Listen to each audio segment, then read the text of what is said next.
এটা পূর্বাচল 11 নম্বর সেক্টর। অসাধারণ একটা ভিউ। এটা একটা লেকের মতো, কিন্তু আমার কাছে এটা নদীর মতোই মনে হয়। খুব সুন্দর ছাগল চড়তেছে, নৌকা আছে। ওই যে একজন সকালবেলা ফ্যামিলি নিয়ে আসছে, ওখানে দোলনা আছে, দোলনাতে দোল খাইতেছে। এবং পানির ঢেউ দেখে হয়তো বুঝতে পারতেছেন যে খুব ভালো বাতাস। এপারের এই যে পার বাধাই করা, হালকা দুর্বাঘাস। এখানে বসে আছি, ভিডিও করার একটা উদ্দেশ্য আছে, তা হলো এই যে গ্লাভস। এই গ্লাভসটার একটা রিভিউ। আমি প্রোডাক্টটার রিভিউ সাধারণত করি না, কিন্তু এটা করতেছি বিরক্ত হয়ে। এই পর্যন্ত 2টা 3টা 4টা গ্লাভস মনে হয় বিভিন্ন মডেলের কিনছি, কোনোটাতেই স্যাটিসফাই হতে পারতেছে না। গ্লাভসটা খুব প্রিমিয়াম লুক। ফোকাসিং হচ্ছে কি না দেখেন।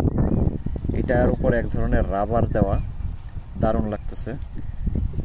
এখানে এই যে টাওয়েল আছে, এই টাওয়েলটা ঘামলে পরে ঘাম মোছার কাজে লাগে।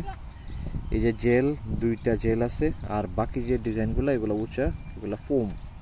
ওরা যদিও জেল বলে, এগুলো আসলে ফোম। হ্যান্ড ফিলিং বলতেছে, এগুলো ফোম। আচ্ছা, এটার এই সেটটা খুবই ভালো, এই সেটটাও ভালো, এক কথায় অসাধারণ। ফিটিংসও খুব ভালো। তাহলে খারাপ কি? খারাপটা দেখাচ্ছি। এই যে গ্লাভস,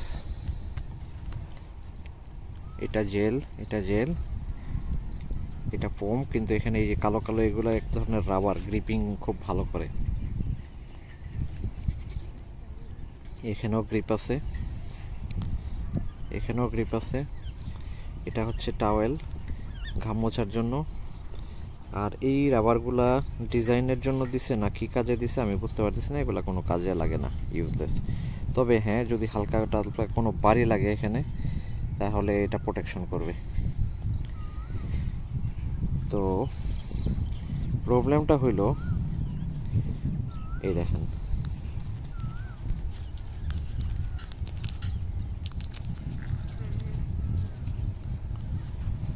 ভিতরের সুইং। চাইনিজ একটা ব্র্যান্ড, চায়না থেকে এনেছি দারাজে, অথচ ভেতরের কোয়ালিটি হচ্ছে লোকাল। এই যে রয়েস রয়ে গেছে। এই রয়েসগুলো রয়ে যাওয়ার কারণে আপনি যখন গ্লাভসটা পরবেন, আপনি গ্লাভসটা তো 10 মিনিট পরবেন না, ঘন্টাখানেক পরবেন। যদি ছোট্ট একটা এমটিবি টিপে দেন, তাহলে 1 ঘন্টা গ্লাভসটা পরবেন।